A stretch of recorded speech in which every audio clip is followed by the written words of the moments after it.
નમસ્કાર, હું રાજ. આપ જોઈ રહ્યા છો સ્પાર્ક ટુડે ન્યૂઝ. સુરતના કતારગામ વિસ્તારમાં આવેલા પટેલ ઇન્ડસ્ટ્રીયલ એસ્ટેટમાં બાઇક ટોઈંગના વાયરલ થયેલા સીસીટીવી મામલે ટ્રાફિક વિભાગનું સત્તાવાર નિવેદન સામે આવ્યું છે. ટ્રાફિક એસીપી વીપી ગામિતે જણાવ્યું હતું કે ઇન્ડસ્ટ્રીયલ એસ્ટેટમાં આડેધડ પાર્કિંગ અંગે કંટ્રોલ રૂમમાં ફરિયાદ મળતા ટ્રાફિક શાખા રિજિયન 2ની ક્રેન તાત્કાલિક સ્થળ પર મોકલવામાં આવી હતી. કાર્યવાહી દરમિયાન ક્રેનના કર્મચારીઓએ નિયમ વિરુદ્ધ પાર્ક કરાયેલી 2 બાઇકો કબજે લીધી હતી. જોકે સ્થળ પર બાઇક ચાલકો અને મૂળ ફરિયાદી વચ્ચે પાર્કિંગ બાબતે થયેલા સામાન્ય વિવાદ સમાધાનથી ઉકેલાઈ ગયો હતો. બંને પક્ષો વચ્ચે સમજૂતી થતાં ટ્રાફિક વિભાગ દ્વારા કબજે કરાયેલી બાઇકો કોઈપણ દંડનાત્મક કાર્યવાહી વગર પરત સોંપવામાં આવી હતી. ફરિયાદીને પણ સમગ્ર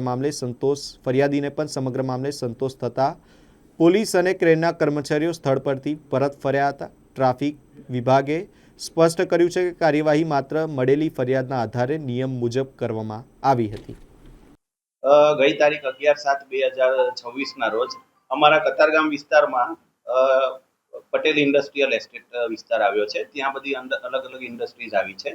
તો ત્યાં જે કારખાના ધરાવે છે એ લોકો પોતાની બાઇક ગલીમાં અલગ અલગ જગ્યાએ પાર્કિંગ કરતા હોય છે. 11 તારીખે અમને કંટ્રોલ રૂમમાં હેલ્પલાઇન પર એવો કોલ મળ્યો હતો કે આ ઇન્ડસ્ટ્રીયલ એસ્ટેટમાં આડેધડ ગમે ત્યાં પાર્કિંગ લોકો કરી જાય છે. એવો કોલરે એક ફરિયાદ આપી હતી, જેના આધારે અમારી ટ્રાફિક શાખા રિજન 2ની એક ક્રેન ત્યાં મોકલવામાં આવી હતી. ક્રેન જ્યારે ત્યાં પહોંચી ત્યારે જે ફરિયાદી હતા એ ત્યાં હાજર હતા. એમણે બતાવી હતી કે આ ઇન્ડસ્ટ્રીયલ એસ્ટેટ આગળ જે બાઇકો પાર્ક કરવામાં આવી છે અમારી નથી ને અમારી બાઇકો મૂકવામાં તકલીફ પડે છે. જેના કારણે ક્રેનના કર્મચારીઓએ ત્યાંથી બે બાઇકો ત્યાંથી ઉપાડી હતી.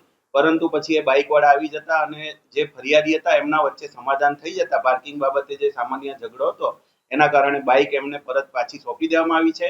બીજી કોઈ દંડાત્મક કે એવી કોઈ કાર્યવાહી એમના કરવામાં આવી નથી અને કોલરને સંતોષ થતા ત્યાંથી ક્રેનવાળા જતા રહ્યા છે.